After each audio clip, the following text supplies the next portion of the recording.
ఈ మేడ మీద నుంచి దూకితే ఏమవుతుంది? మేడ ఎరగతాది. మరి ఈ వాటర్ ట్యాంక్ మీద నుంచి దూకితే ఏమవుతుంది? వరి బీజం ఆపరేషన్ జరుగుతుంది. అదే మామా, మనం చిన్న చిన్న వాటి మీద నుంచి దూకితే ఏమేమో ఇరిగిపోతున్నాయి. ఒక ఆమె అంతరిక్షం నుంచి ఎగిరి దూకేసిందంట, అయినా ఆమెకేం కాల. ఎవరదా? ఎవరో సునీత విలియమ్స్ అంట మామా. ఆమె అంతరిక్షం నుంచి ఎగిరి దూకలేదురా, క్రూ డ్రాగన్ క్యాప్సూల్ నుంచి వచ్చి దిగింది.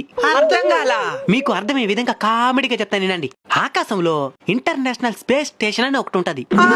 దాంట్లో పనిచేయమని చెప్పి 2024 జూన్ 5వ తేదీన సునీత విలియమ్స్, బ్యారీ విల్మోర్ అనే ఇద్దరిని రాకెట్లు పెట్టి వదిలేరు. సరే పోయినారు, చెయ్యాల్సిన వర్క్ అంతా వారంలోనే కంప్లీట్ చేసుకున్నారు. తీరా తిరిగి వచ్చేద్దనుకుంటా వచ్చిన బండి చెడిపోయింది. అదా మెకానిక్ షాప్ లో చూపించుండేదా? అంతరిక్షంలో వీళ్ళిద్దరే ఉండేది, మెకానిక్ షాపులు ఉండవు. అయ్యో!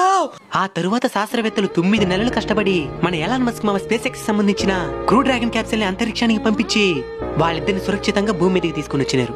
అమ్మయ్యా!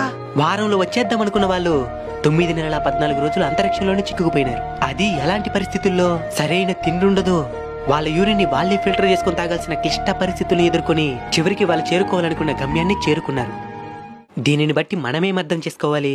అనుకున్న పని అనుకున్నట్టు అవ్వకపోయినా ఓపిగ్గా ఉండి అనుకున్న పని అనుకున్నట్టే అయ్యేంత వరకు కష్టపడాలి. సరే మామా. స్పేస్ నుండి సేఫ్ గా ఎత్తను చేరుకున్న బ్యారీ విల్మోర్, సునీత విలియమ్స్ గారికి కంగ్రాట్స్ తెలియజేస్తూ కామెంట్ చేయండి.